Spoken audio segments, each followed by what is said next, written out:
Patrolman de la Cruz and Staff Sergeant Christian Rojas, irerekomenda ko na kayo'y paparusahan. Lumilitaw na selective kayo. Pag mayaman, lusot. Pag mahirap, kulong. Hindi ako papayag under my watch na yung under sa committee ko sa public services ay maging selective at yung batas ay ina-apply lamang sa mga mahirap. Gusto ko, mahirap o mayaman, pantay-pantay ang pagtrato. So, dito, binaby nyo yung isang taong may kaya sa buhay.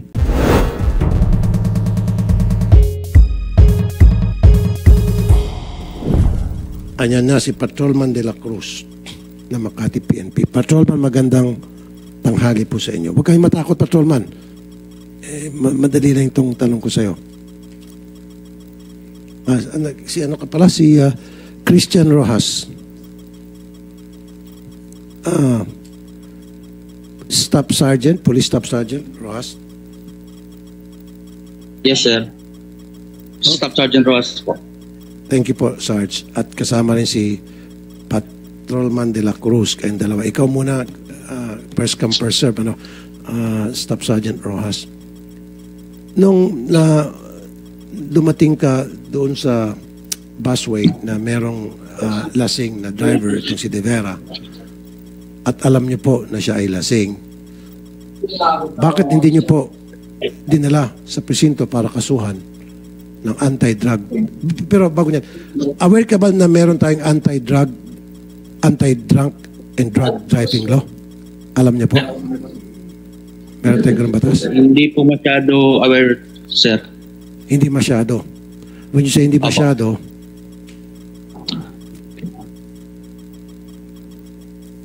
kung pag sinabing hindi masyado, ano yung sabihin po noon? Alam mo pero hindi gaano. Hindi po pa masyado familiarize. Hindi pa masyado. Pero alam mo na meron tayong ganung batas. Hindi meron po. Okay. That's good enough for me. So, kung alam nyo na meron tayong ganung batas at merong lasing sa harap mo, nandoon na kayong dalawa ni Patrolman de la Cruz, bakit hindi nyo dinala sa presinto para kasuhan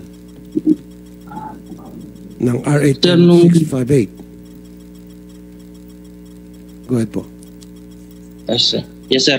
Yung bali po, sir, pagdating namin doon sa area, sir, after kami tawagan sa substation namin, sir, yung sasakyan na, sir, nasa gilid na po ng kalsada. Wala na po siya sa bus lane. So, pagdating namin doon, sir, may nandun na po yung personnel ng MMDA, tapos personnel po yata ng IAC po yun. May naka-uniform pa pong Coast Guard. So, tapos, ang nakausap ko po doon, yung MMDA po. So, pagkausap ko po doon sa MMDA, tinanong po namin anong nangyari. Sabi po, nag-counterflow daw po yung sasakyan. Apparently, nakainom. Tapos nag-ask po ako dun sa MMDA. Tinanong ko po, ano po yung gagawin niyo? Ano na pong niyo? Plano. Sabi po sa akin ng MMDA, sir, nakuha na po namin yung lisensya. Bali po, titikitan na lang po namin. Ganun po pagkakasabi sa amin, sir. So, sa akin po, sa pagkakaintindi ko, titikitan. So, okay na po. Kaya po, sinabi namin dun sa MMDA, aalis na kami kasi titikitan lang daw po nila. Yun po ang sabi nila, titikitan lang. Titikitan lang. Sige, may problema doon ng MMDA. Pero you know for a fact that a law has been violated and that is RA 10658. Bilang pulis, tagapagtupad ng batas, isa kayo sa kalye, and the right thing to do at that very moment is to bring that person, De Vera, to your presinto and file a case against him.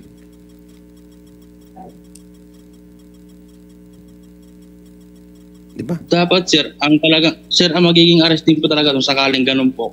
Yung sila na po mga first responder. Kasi pagdating po namin doon, nandun na po sila lahat. Sila na po nakakita ng pangyayari. So bali kami po, rumisponde na lang po kami doon sa request po ng MMDA po ng police assistance, sir. Kaya nga po, nag-request ng police assistance, di ba? Meron nga tinatawag na citizen's arrest eh. Anybody can arrest somebody kapag nakita niya actual crime is being committed In this case, kayo po'y pulis at uniforme pa at alam nyo a law has been violated, crime has been committed, na drunk driving, okay? Na nag-violate siya ng anti-drunk driving law. Then bilang pulis at tinawagan kayo for police assistance, dinala nyo sana sa presinto na hindi nyo po ginawa. Yes, sir. Yun lang po ang medyo naano. Diba? Okay.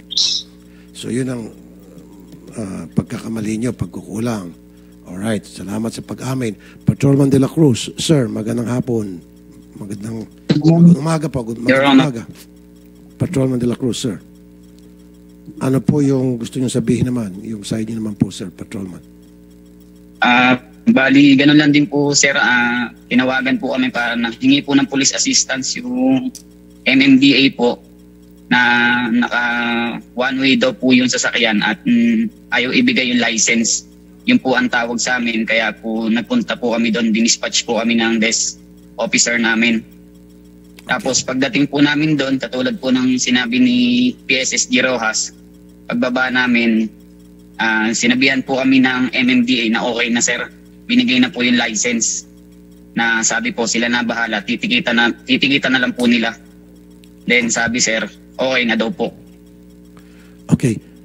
Patrolman de la Cruz and Staff Sergeant Christian Rojas, irerekomenda ko na kayo'y paparusahan. That I can assure you. Dahil lumilitaw na selective kayo. Pag mayaman, lusot. Pag mahirap, kulong. Ba't ganun? Dapat the law applies to everybody. Sigurado ako kung yun ay nakamotorsiklo o security guard o sabihin natin delivery driver. Kulong na yun. Diba? Kulong na yun. Kunyari, family driver, nagdadrive dyan sa busway lasing, dumating kayo, sigurado ako kulong yun. I'm sure. Hindi ako papayag under my watch na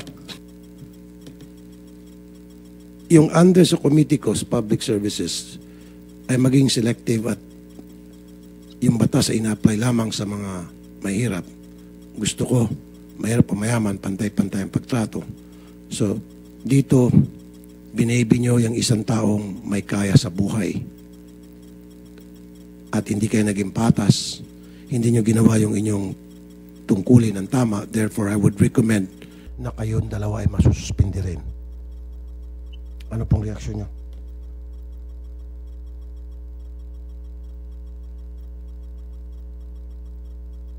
Ano po, sir? Sir, Staff Sergeant, bago kayo masuspindi, kasi i-recommend ako talaga masuspindi, hindi ako titigil hanggat hindi kayo maparusahan. So, anong inyo pong reaksyon, Staff Sergeant Rojas, na kayo po i-recommend akong maparusahan ng PNP? Kasi nga po, naging selective kayo kasi yung batas ay ina-apply nyo lamang sa mga mahirap at hindi kasama yung mga mayaman. So therefore, meron kaakibat na parusa. Anong reaksyon nyo po, sir? Hindi kayo naging patas. Go ahead po, sir. Sa akin lang, sir, maging reaction. Ano po? Sa palagay ko lang, yung part 2 naman po, sa palagay ko, hindi naman po ganun kabigat na naging pangyayari. Kasi naganap ko na, nakapag-responde naman po kami. Mabigat po yung pangyayari, sir. Mabigat yung pangyayari. Kasi nga, sabi ko, merong batas na na-violate. Yung anti-drunk and drug driving law. RA 10658. And then pangalawa, pag mahirap yun, sigurado ako 1 trillion % kulong agad yung violator kung mahirap yun. Sabi ko nga, kung yun ay nakamotosiklo lang at delivery boy, kulong na yun, baka may kasama pang batok. Sipa. At dahil siya ay mayaman, naka-SUV, binibini nyo. Kaya nga, kasi yung mga taga-DOTR naparusahan na, yung iba, mapaparusahan pa lang, dapat kayo maparusahan din dahil hindi nyo ginawang tama, naging selective kayo, selective justice kung tawagin. Okay, ano itong video? Okay. Ito, meron tayong video. Anong video pinapakita? Okay, sige. Diyan muna kayong dalawa. Pakita natin yung video. Yung sa actual violation. When it happened. Okay. Okay, yung bus. Nag-counterflow na kayo dito yung SUV. Okay. Ang nangyari ngayon, umalis na itong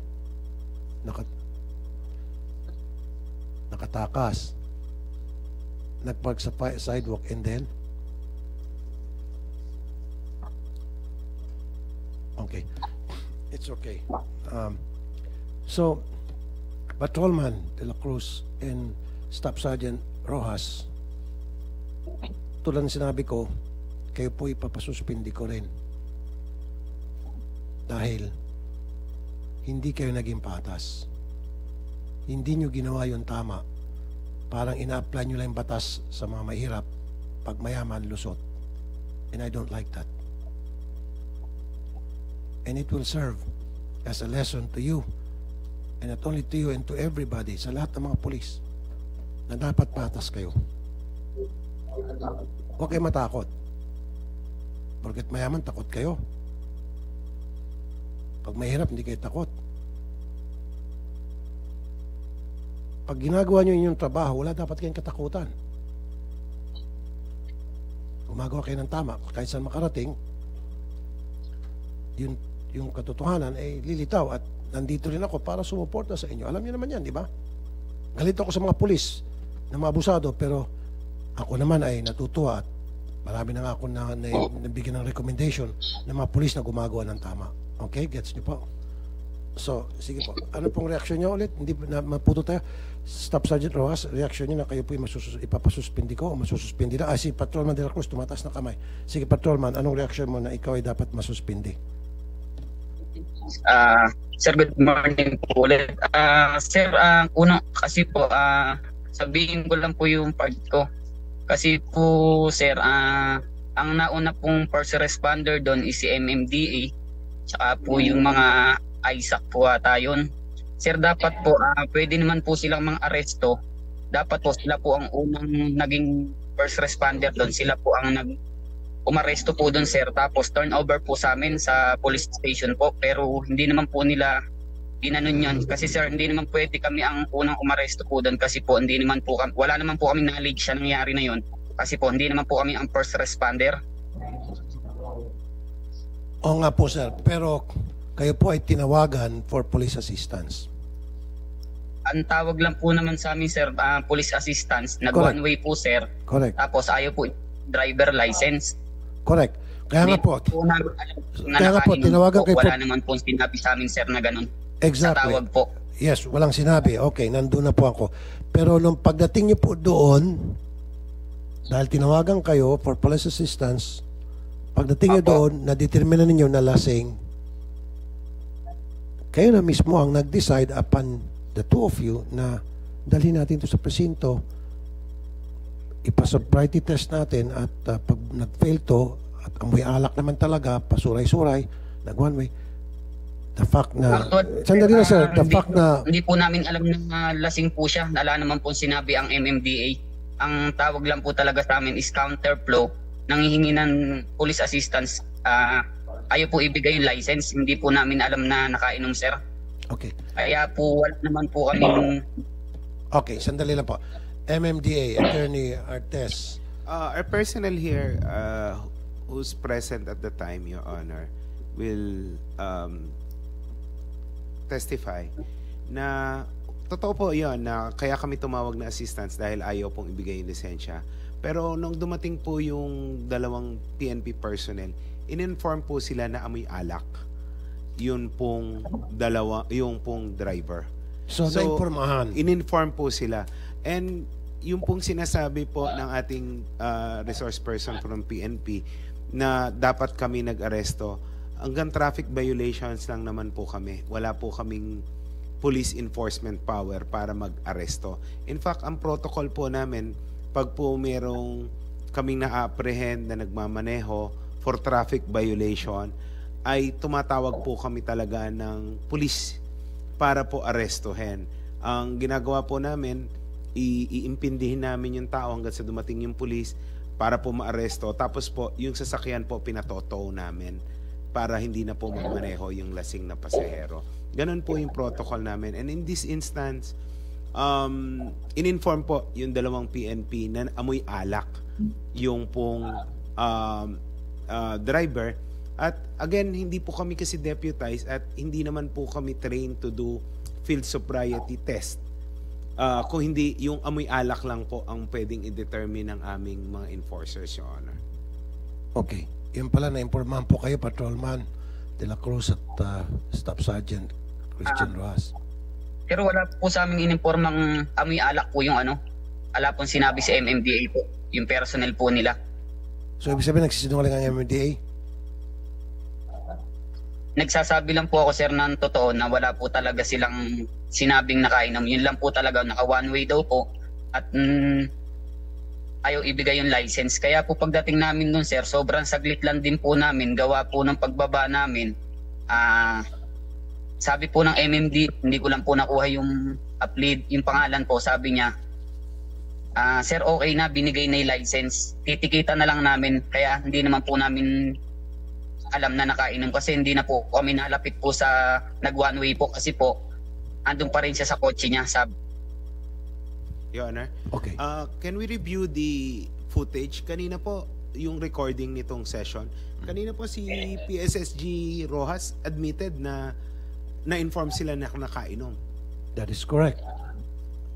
Patrolman De La Cruz, inamin kanina ng kasama mo na they were informed, you guys were informed na medyo nakainom. Yung pa yung ginamit niya na term. Tapos ngayon ikaw, kinukontra mo yung statement ng kasama mo. So, sinong sinungaling sa inyong dalawa? Magturuan kayo. Okay? So, Colonel Arao? Thank you, Mr. Chair. I'd like just to give an idea because yung nangyayari, sir, pasok yun sa warrantless arrest. So anybody can arrest, sir, and even the civilians, lalo law enforcers, and then turn over to the police. Yun ang nangyayari sa ground, sir, na as long as in his presence, makita mo na may violation itong tao na ito, pasok yan, sir, sa warrantless arrest. Then the PNP can receive, turn over sa amin, sir, yung kasi like as I observed, sir, wala sila doon sa so hindi sila personally na first hand na naka-determine yung yung violation. So I think, sir, kung tino-turn over lang sa kanila, then of course, sir, ang first information yung first responder na nag-arrest, then turn over, then the PNP will process. Pero as long as the PNP, sir, is not doesn't have the first-hand information, so medyo mahirap i-execute yung arrest, sir, kasi hindi pasok sa warrantless arrest. That is correct. I agree with you. Pero, Colonel, on the other hand, the two policemen were informed that the driver was drunk or is drunk at that moment. Now, when they were called upon to respond doon sa tawag ng MMDA, they were properly informed. Yan ang pag-amin ni Staff Sergeant Ross na lasing, amoy alak. So, at sila ay pinara or nag-violate sila ng busway regulation. So, pagdudugtungin mo lang yon, okay, second information, tama. Nandiyan yung mga ibang law enforcement group, SAIC, at nagsasabing pumasok sa busway Nag one way, meaning nagda-drive siya ng lasing. Therefore, dapat dinala sa presinto to enforce and implement yung RA 10658. Colonel, pag sa nangyari ito sa mahirap, kulong agad yan. Believe me, believe you. I've been in public service for more than 25 years now. Siguro magkapareho lang tayo. Gano'ng katagal na po kayo sa serbisyo? 31 years, sir. Mas matagal-tagal ka sa akin. So you should know better. At sa aking karanasan, karamihan pupunta sa akin, mga mahirap ng kababayan na inapi, inabuso, ginago, tinarantado ng mga pulis. Dahil sila mahirap. Wala pang lumapit sa akin na mayayaman na mga taga Forbes Park, na mga taga Corinthian, para magreklamo dahil inabuso ng pulis. Never, ever it happened. Never, ever. Now, parang kinakampihan mo pa to. Don't do that, Colonel. Ikaw ang tatamaan, ikaw ang mababalikan ko rito. Don't ever do that again. Not here sa Senate. Sa radyo, pwede tayong magbakbakan doon at palusutin kita. Dito sa Senate, wag na wag mong gawin yan. Kampihan mo tong alipores mo or kabaro mo na nagkasala. Don't ever do that, please, sir. Yes, sir. Thank you, sir. Thank you, sir. Thank you very much po. So anyway, umiyak ka na. Staff Sergeant Christian, wag ka umiyak. Diba? Mas Hindi po, sir. Okay. Ito trabaho lang, because, like I said earlier, masakit po sa akin na yung mga mahirap nating mga kababayan, pumipila sa action center ko yan. Yung iba, natutulog pa doon para masagip ng kota sa pila. At ano yung mga sumbong ng karamihan? Sila yung mga naapi. Hindi lang pulis, ibang mga taong gobyerno.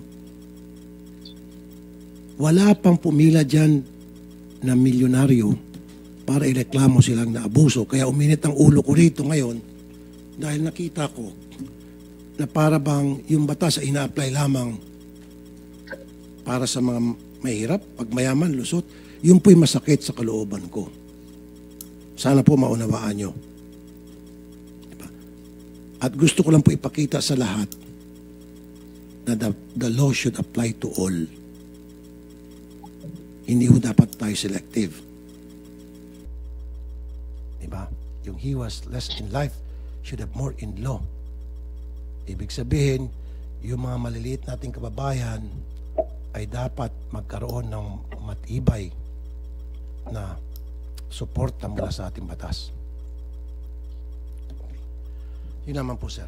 So anyway, I will really recommend na kayo po ay masuspindi para makita po ng taong bayan na patas ang batas. Okay, sir? Yun lang po yun, sir. Now, it's up to your superior kung ano maging diskarte niya, pero I would really strongly recommend, it's up to your superior. Kung hindi kayo suspindi, then may problema ang superior ninyo dahil mananagot siya sa akin kung bakit niya isuspindi. Okay, sir? Yun lang po.